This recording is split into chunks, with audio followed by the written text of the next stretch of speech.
Hello and welcome back to the video. Before we get into everything, I just want to give a big shout out to you.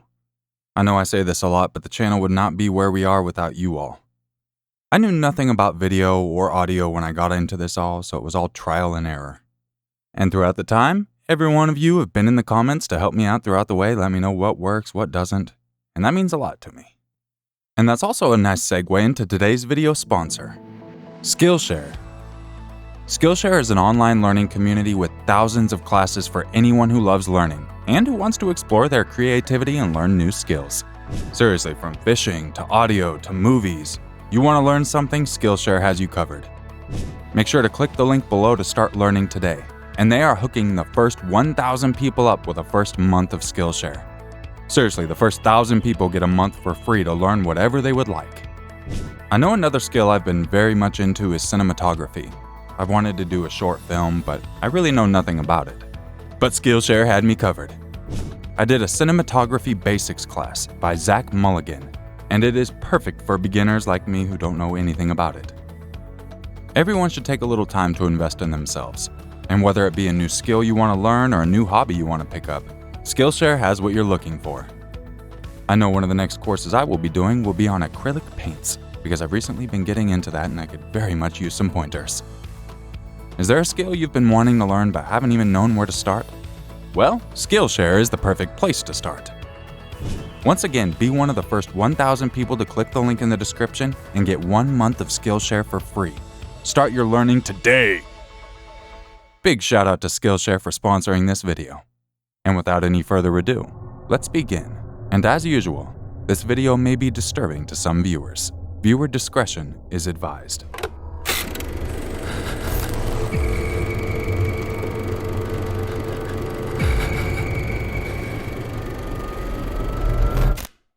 Adam Matos and Megan Brown met in Pennsylvania. At the time, Megan was seeing someone, but she developed a relationship with Adam anyway. 2 months into their relationship, Megan was pregnant.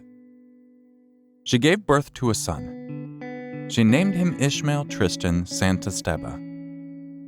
Her boyfriend at the time believed Ishmael was his son and was preparing to raise him. However, a DNA test later proved that Adam was Ishmael's father. Unsurprisingly, Megan and her ex broke up after that. Adam and Megan had different ideas on how to raise their son. Megan was patient and loving, whereas Adam was a disciplinarian. This led to countless arguments and fights between them. There were times when Megan's father would have to intervene before things got out of control. Megan's step-grandmother once convinced Adam to take parenting classes. She hoped these classes would help repair Adam and Megan's relationship. This was especially important, since Ishmael was autistic and needed special care. Sadly, Linda's attempt to fix Adam's relationship with Megan amounted to nothing. Adam continued to be quiet and prone to outbursts. Although there were times he was friendly and loving, he was generally too withdrawn. He was also unemployed, which worsened his relationship with Megan. Megan and her family eventually decided to move to Florida. Adam moved with them to be close to his son, but he had to get a job and help pay rent. Once the family moved to Florida, Megan got a job at a bar where she met Nicholas, who she started seeing. On August 28, 2014, Adam pushed Megan against a wall, held a knife against her throat, and threatened her life.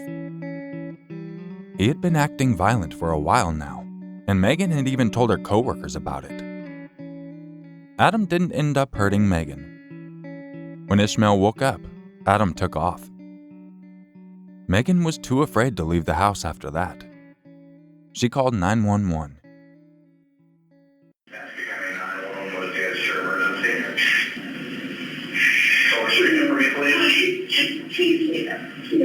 can you just spell the street name for me, please? Okay, what is your name? What is it? What is your first name? Brown, like the color. Okay, tell me exactly what happened. We just moved here. Tell me exactly what happened, Megan. My son's dead. I just came home, and my son's dad put a knife to my throat. Cut my hand, I'm like bleeding everywhere, and my son's freaking out. I really don't want to do this. front of you. Where is he at? It's your fault. Okay, when did that occur? He woke up. He did this in my son's room. My son woke up. Okay, ma'am, he cut your hand with a knife? Yes. All right. Bleeding everywhere. Okay, that's the father of your son? Yes. Okay, ma'am, it's gonna be okay. I'm sorry, man. Baby, look at me. You wanna play along your song? Come on. Okay, so give me a, It's okay, baby. I'm sorry. You took out someone from up here as soon as possible. You literally tried to kill me.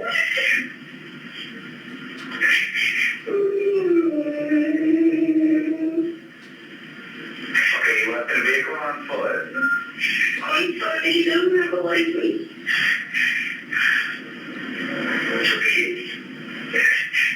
He probably has a shirt, Jamie. He has a bike, but he has no shirt on. He has... Okay, hold on, Megan. Hold on a second with me. Hold on with that. I already got deputy dispatch for you. So give me a time delay, okay, when that happened, when he cut you with the knife. He just did it 10 minutes ago. Okay, 10 minutes. Yep. Okay, what is his name? Adam Mcculloch, ADAMMCULLOCH. Okay, well, how old is he? He's 28. 28? Okay. Almost 29. Okay, what is he wearing? He was wearing no shirt when he left. I don't even remember if he was wearing shorts or not. If he is wearing shorts, and can't wear shorts, then I won't. Okay, which direction did he leave on foot? Like, where did I he... don't know. To be honest, as soon as he left, I went down to hear something because he tried to kill me. Okay, Megan, do you need an ambulance? I don't know. I just want someone to come here right now. I can see the meat in my finger. You can see the meat in your finger? Well, how big was the knife? It was like a steak knife. Okay, did he still have it on him? Megan, oh, you need to calm down, man. Did he still have the knife on him? Later that day, Megan called her boss to tell him she couldn't go to work because she was afraid for her life.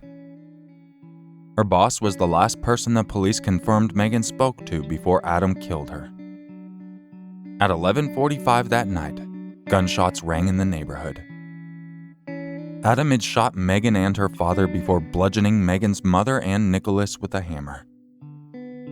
He then went to Craigslist to start selling off possessions. Ishmael was in the house when these horrors unfolded, and for the next couple of days, Adam left him in the house for hours at a time. The smell of the dead bodies started to waft out into the neighborhood.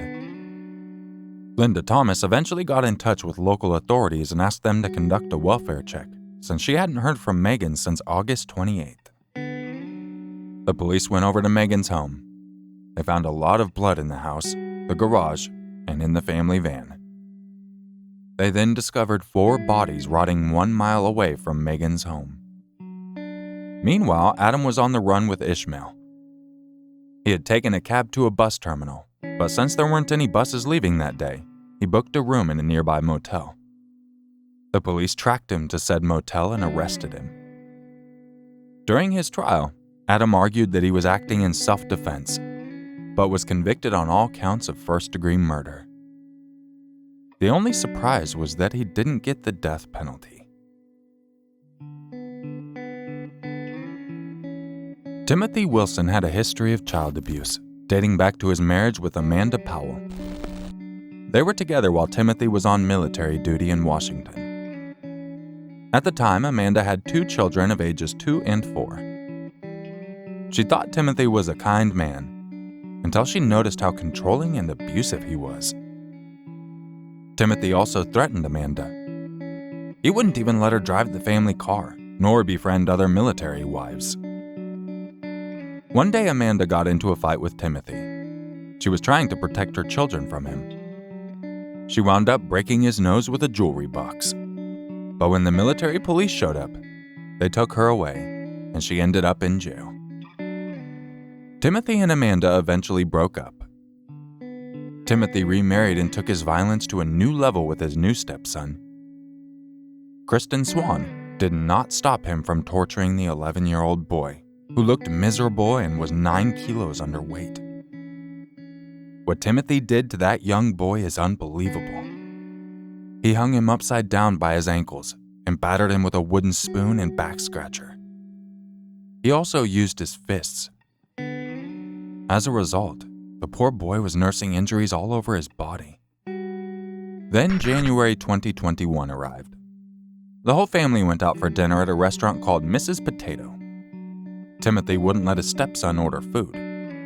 On top of that, there were bruises all over the child's face. The restaurant manager, bless her soul, noticed this and acted quickly. She wrote a note asking if the boy was okay, and a second one asking if he needed help. The boy, terrified as he was, gestured that he needed help. That's when Flavianne went to call 911.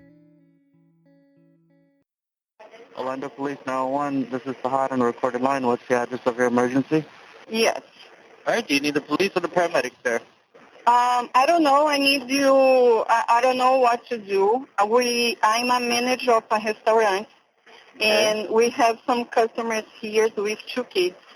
One of the kids is with a lot of bruises on his arms and on his face. Okay. And the parent is not done giving food for him, but is giving to the another kids that are with them. And the one is so quiet, and I asked him on a paper if he needs help. And first he turned his head saying that no, but he keeps looking at me, and I write in another page if he needs help again. And he make me a sign that yes, he needs help. So I don't know what to do. Okay, so are they at the restaurant right now? Yes. Okay, what's the name of the place? It's Mrs. Potato Restaurant. Mrs. Potato Restaurant? Mrs. Potato, All right, and the family that's there, is it, how old is the child, first of all? How old does he look to you? About 8 years old. It's a couple with 2 kids, a little girl and the boy. The boy is the one that a parent is in trouble. I'm super concerned, and I don't know what to do. Can you give me some advice what I can do? Well, I can send the police over there. You're just gonna.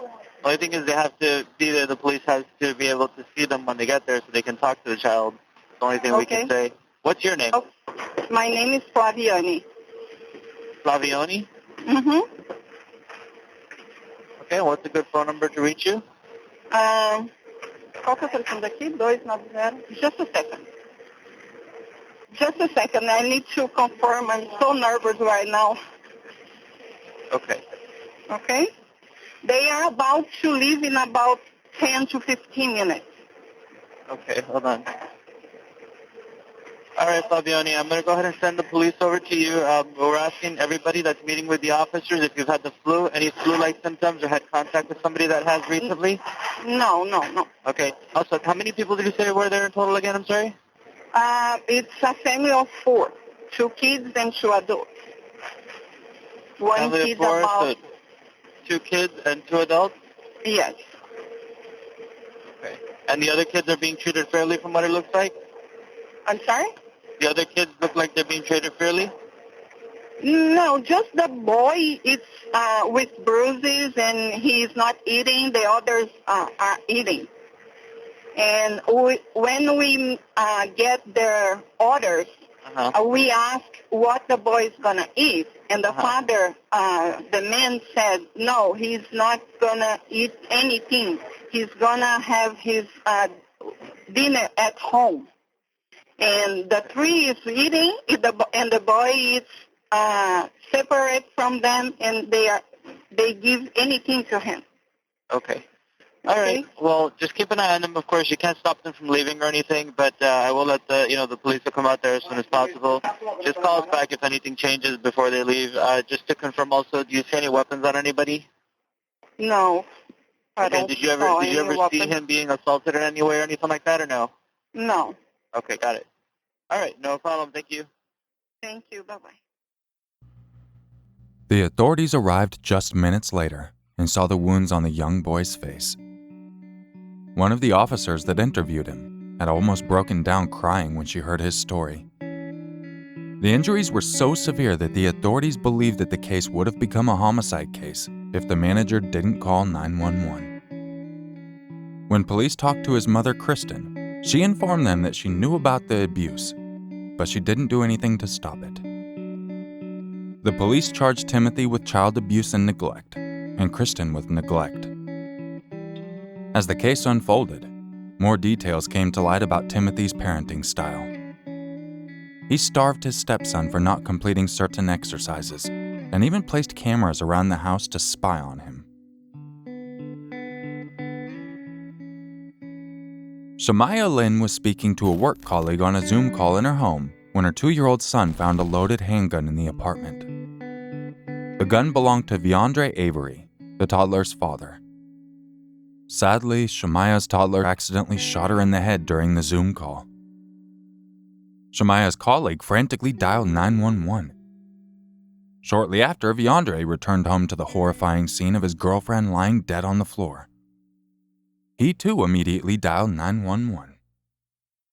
Yes, I literally just got home and I come in the room. My girlfriend, she was working on the computer and she just laid back. There's blood everywhere. Okay. Now, I did have somebody already call. We do have paramedics already on the way. Somebody called because they were on a Zoom meeting with her. I know, honey. I know. And how old is your girlfriend? She's 21 years old. She just 21? She just left Altamirano Hospital 2 days ago because there was something wrong with her stomach. She just left Altamirano Hospital because there was something wrong with her stomach. Now, though, is she awake? No, she's not awake. Is she breathing? Please let me know what's going on. Okay, paramedics are already on their way. Is she breathing? No, I do not feel her heart pumping. No, is she breathing? Do you see her chest rising and falling? No, I do not. Okay, we're going to do CPR. Okay? I'm going to tell you how to do that, okay? Okay, hurry, please, please. Is there a defibrillator available? Can you say it one more time? Is there a defibrillator available?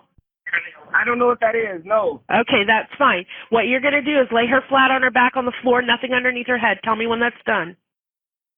On the floor? On her back on the floor? Yes, flat on her back on the floor, nothing underneath her head. Oh, my God, there's blood everywhere.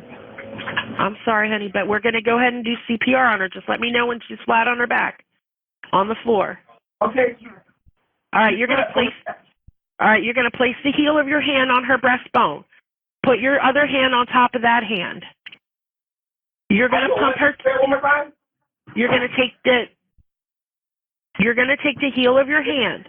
You're going to place it on her breastbone, right between the nipples. Put your other hand on top of that hand. Let me know when you've done that. Okay. You're going to pump her chest hard and fast, at least twice per second and 2 inches deep. You're going to let her chest come all the way up between the pumps. We're going to do this until help can take over. I want you to count out loud with me. Okay? We're going to 1, 2, 3, 4. 1, 2, 3, 4. 1, 2, 3, 4. Keep going with 1, 2, 3, 4. Keep that rhythm up like that. Keep counting out loud. 1, 2, 3, 4. So I can.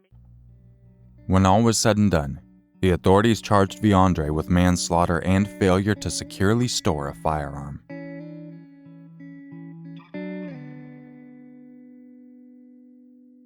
I appreciate you checking out this video. And finally, we have a call where someone got off their bum and saved a child. The second one where the little boy was in the restaurant and the manager noticed the signs and gave the police the call. Huge props to her. She probably saved a life that day. That is what we need to see more of. If you see something, don't be afraid to call the authorities. Better safe than sorry. I hope you're all having a great day, and I will catch you in the next video. And just remember, it's always scarier if it's true. bad. Bye.